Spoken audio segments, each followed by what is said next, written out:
여러분 안녕하세요.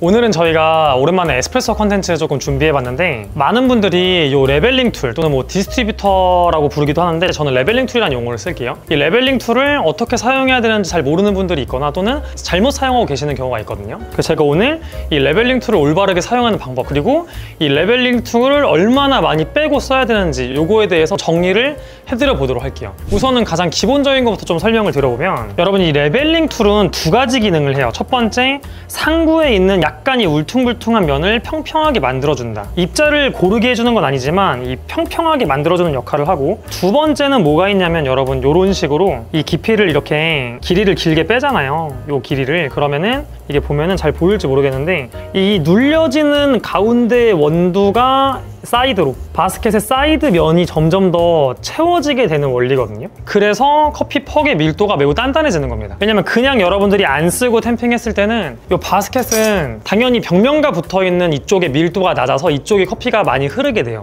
그래서 우리가 추출 시간이 훨씬 더 빠르게 보이고, 얘를 사용하게 되면 이쪽이 더 채워지다 보니까 더 밀도가 높아져가지고 단단해지게 되는 거거든요. 그걸로 인해서 중요한 거는 추출 시간이 달라지게 되고 결국에는 흐름이 달라진다는 거죠. 그래서 여러분들이 사용하시는 입자가 달라질 수 있게 됩니다. 그래서 이따가 이제 한번 보여도 드릴 건데, 미리 먼저 정리를 해드리면, 이 깊이는 여러분들이 밀도를 조절할 수 있는 거다 보니까 이거를 길게 뺄수록 굵은 입자를 쓸 수 있게 되고, 얕게 하거나 아예 안 쓰면 좀 더 고운 입자를 쓸 수 있다. 이걸 먼저 기억을 해주시고 한번 실제 그런지 테스트를 해볼게요. 자, 우선은 제가 이 툴을 가장 얕게 조금만 빼가지고 사용할 건데, 약 0.7cm 정도 나오더라고요. 얘를 사용해서 8바퀴 정도 돌려줬습니다. 이따가 동일하게 할 거고, 템핑도 그냥 안 들어갈 정도로만 꾹 눌러줬습니다. 10g 정도 추출을 할게요. 30g에 29초 정도 나왔어요. 자, 이제 레벨링 툴을 길게 빼가지고 한번 추출을 해볼 건데, 자, 이번에는 얘를 길게 빼도록 할게요. 제가 가진 툴에서 할 수 있는 정도로 할 건데, 제가 가진 툴은 길게 빼도 막 엄청나게 길어지진 않는데, 그래도 약 2배 정도로 더 길어지긴 하더라고요. 약 1.2cm 정도 길어졌거든요. 자, 이걸로 한번 테스트를 해보겠습니다. 자, 이번에 이렇게 길게 뺀 거를 한번 써볼게요. 똑같이 넣어서 하나, 둘, 셋, 넷, 8. 아까보다 템핑할 때도 조금 더 안 눌리는 느낌이 있거든요. 이미 조금 밀도가 채워지다 보니까. 여러분들이 쓰시는 툴, 이거보다 훨씬 길게 뺄 수 있는 툴들은 아예 템핑이 안 되는 경우들이 많아요.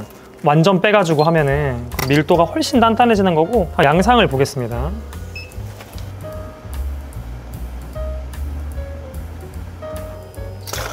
이번에 32초로 아까보다 시간이 확실하게 더 늘어났거든요. 근데 요거는 이 툴을 정말 더 길게 뺄 수 있는 툴들은 더 차이가 많이 나고, 또 지금 저희가 차이가 크게 안 나는 이유가 이 바스켓 사이즈 비에 지금 커피 향이 조금 적은 편에 세팅이 잡혀져 있어요. 입자도 꽤나 고운 편이고. 근데 여러분들이 보직량 더 많이 쓰고 바스켓을 좀 더 뭐 작은 걸 쓴다거나 해서 이 바스켓 내부의 부피가 더 커진다면은 그 격차가 훨씬 더 많이 나게 됩니다. 이 아래 밀도가 더 단단해지다 보니까. 그래서 상황에 따라서 막 6초, 7초, 막 10초 늘어날 때도 있어요. 이 툴의 깊이나 쓰고 안 쓰고에 따라서. 그래서 저희가 이 결과로 알 수 있는 사실은, 일단은 팩트는 하나죠. 정확한 거는 툴을 길게 빼면 일단은 시간이 늘어날 수 있다. 고로 입자가 굵어질 수 있다. 그러니까 이거를 활용해서, 이걸 여러분들이 하나의 변수로 활용해가지고 세팅을 잡을 수도 있지만 저는 사실 권장드리진 않아요. 너무 더 어려워지기도 하고, 에스프레소는 입자가 굵어질수록 물론 좋아지는 경우도 있지만 일반적으로는 고운 입자를 써서 빠른 시간 내에 온전한 성분을 좀 뽑아내줘야 되거든요. 너무 굵어지게 되면 성분이 잘 안 나오기도 하고, 너무 굵어서 채널링이 발생을 하기도 해요. 그래서 권장을 드리진 않습니다. 근데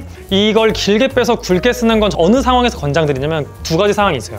첫 번째는 여러분들이 에스프레소를 추출하시는데 조금 다크한 커피고 걔를 에스프레소로 판매할 거다. 그것도 엄청 깔끔한 에스프레소로. 그건 입자가 굵어질수록 유리하거든요. 첫 번째가 이 경우가 있고, 두 번째는 여러분이 사용하는 커피가 너무 오래됐거나 뭔가 결점이 있는 것 같다. 그래서 먹어봤더니 너무 쓰거나 부정적인 맛이 나는데 굵게 하니까 그게 좀 덜 하더라. 엄청 아예 없어지는 건 아니지만 그런 경우에 이 방식을 써볼 수 있습니다. 그래서 결국에는 뭐 특수한 목적의 뭐 음료를 제공을 하거나 여러분들이 원하시는 그 맛에, 또는 커피 상태가 안 좋은 경우를 제외하고는 저는 저런 식으로 길게 빼서 억지로 커피 퍽의 밀도를 단단하게 만드는 작업은 평소에 수강생분들한테 권장을 드리지 않고 있습니다. 그래서 여러분들도 매장에서 이것저것 테스트하면서 써보셔도 괜찮지만, 오히려 변수가 추가돼서 어려워지는 거다 보니까 레벨링 툴을 사용을 하신다면 얕게 사용을 하시거나, 또는 사용 안 하시고 이런 니드를 사용해서 입자만 잘 섞어주셔도 충분히 균형적인 커피가 나올 수 있습니다. 그래서 오늘 영상 보시고 조금 궁금하신 점들은 댓글로 달아주시면 되고 저희는 다음에 또 다른 컨텐츠로 찾아오도록 하겠습니다. 그럼 시청해주셔서 감사합니다.